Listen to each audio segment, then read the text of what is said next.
Hey guys, happy Sunday to you.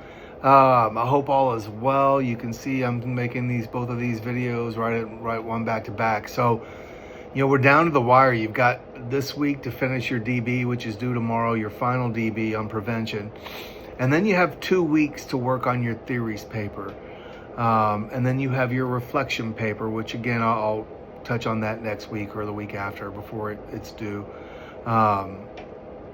But there's down to 2 assignments after this DB. And the theories paper, the reason I give you 2 weeks is because you got to do a little bit of research outside of the book.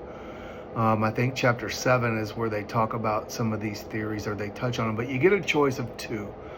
Motivational interviewing or cognitive behavioral therapy. And you do have to have some scholarly resources outside of your textbook. We want you to use the textbook, but the textbook barely touches on these things. And the reason I chose these 2 theories, I know there's a theories class and all the things, but we don't get to spend much time in each theory, right? And we're expected to have this theoretical orientation and all the things. And, as LCDCs, my experience has been these 2 are the most solid foundational pieces for an LCDC. Cognitive behavioral therapy says, if I change my perception on something, my thinking, it changes my behavior, changing the way I feel. That's the real world definition, so to speak, right? I'm sure it'll be clinically different or technically different. That's what it means, right? And so that's what we use a lot, whether we realize we're using it or not. I'm wondering what it would look like if you saw it this way. Changes a lot of things, right? And we use that more often than we don't. And it goes hand in hand with 12-step philosophy, smart recovery, clearly, because that's what they use, but it's changing our thinking. It's challenging our thinking and changing our perception, right? I can't change events for people, but we hope to change our perception of it. If you went to refuge or are familiar with refuge or dharma, Buddhism philosophy says life is suffering. It's inevitable. Events happen. Right? It's the meaning we assign to them that makes them good or bad, right? I love that. And that goes hand in hand with the AA philosophy or 12-step philosophy of practicing acceptance. I don't have to agree with it. I don't have to like it. But for my well-being, I practice acceptance. That goes the same thing with psychology and cognitive behavioral therapy of let me change how I view this event. If you and I think I've used this before, we're driving in a car, and first off, if I'm driving like this, I probably have a problem I need to get fixed. But if we're driving and we get in this fender bender, I could step out of that car and be, man, I'm traumatized. I'm never gonna drive again. You could step out and be like, suck it up, bro. Get in that car. It's fender bender. The event was the fender bender. That's not the issue. It's how we process it, right? And that's what trauma talks about in psychology. Trauma is an experience, not an event, right? Natural disasters, they happen. This is why you see one person go into task mode and we're like, oh, look at the hero, they're doing all the things. And you see someone else, kind of fall apart sometimes. And that's just, it's not strong or weak, it's how they process the event, right? What makes it traumatic or not. The event itself is not traumatic in most cases. It's how we perceive it. This is why everybody has differences in how they handle events, right? There are some universal, I think, truths to trauma as well, right? Some events can be very traumatic for everyone. That said, you see how all these things are kind of saying the same thing in some way, some form, some fashion. And this is why I don't care where my clients go. As far as 1,300 in the meetings, I don't care where they go. I just want them to go and get support that works for them. See, these things are really connected.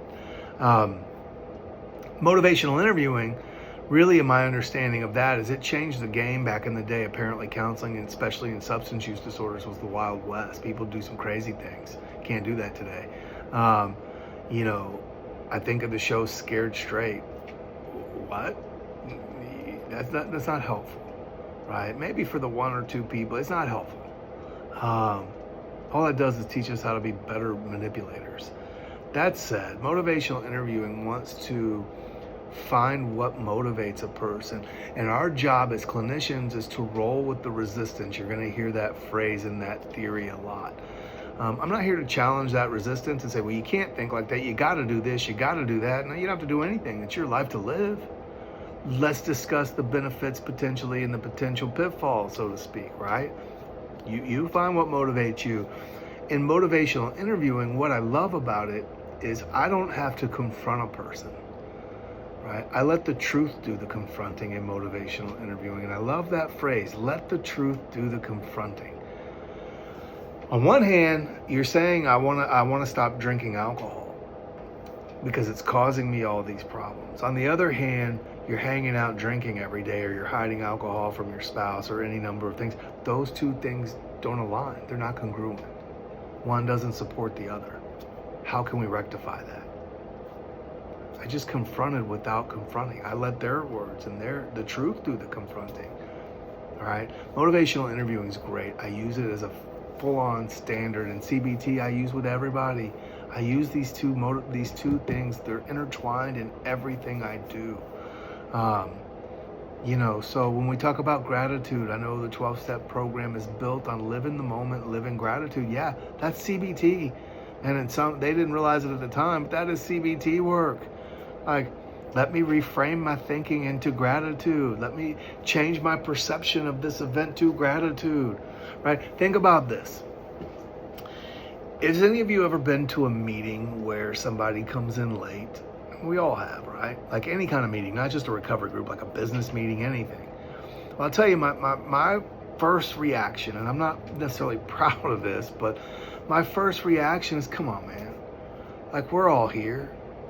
We all live in the same large city. We all fight the same traffic. It's not new. Leave earlier. I'm here on time. I was raised with, if you're not 5 minutes early, you're late kind of thing, right? So that's me. I don't say anything, but in my mind, I'm like, man, come on, we're all here. And then they double down and they're like, sorry, I'm late. Sorry, I'm late. So then I'm like, oh my gosh, just sit down. Now you're prolonging the meeting for us as well. Not only did you come in late and disrupt us, not be respectful of our time, but now you're doubling down and making it go longer. That's my thinking. What if that person came in and led with gratitude and all they simply said was, thank you for waiting? Do you know what my first thought is then? Yeah, man, you probably ran into some traffic. We live in the 4th largest city in the world, or in America. Yeah, there's lots of traffic. Haven't any of us. Have a seat, bro. Like, changed the whole dynamic of how I think. The event's the same. Dude still rolled in late, still doubled down and interrupted. But my whole way I perceive it or view it is different, right? And it's more positive. That is CBT, right? So I really look forward to reading your papers on it. And I hope you take this as an initial chance to really dive into one of these two. And again, I'll say this like I say in 1300, whichever one you choose, my hope is you'll look into the other one. They're solid foundational pieces for us as LCDCs. I don't know an LCDC that doesn't use them, honestly.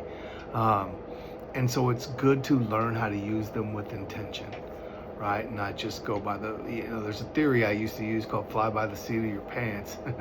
Therapists don't like it when you say that, right?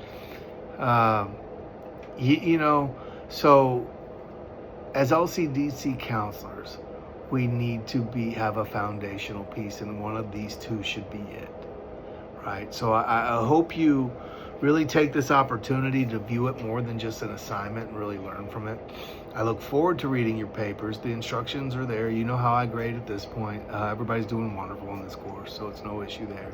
Pay attention to your grades. But this paper is worth $250, so be sure you don't lose silly points like on title pages or references or, that kind of thing.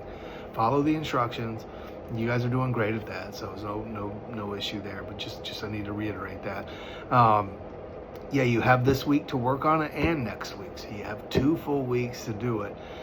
You can finish this class tomorrow if you turn that paper in and then do your reflection paper, literally. So it's up to you. I encourage you to take your time, take these 2 weeks, breathe, research, do your job there, and do your due diligence, I should say. And I'll do one final video either next week or the week after, probably the week after. But sometime either next week or the week after, I got sidetracked. I'll do the final video wrapping this course up. And guys, if I can be of any help, please don't hesitate to reach out. We'll talk soon.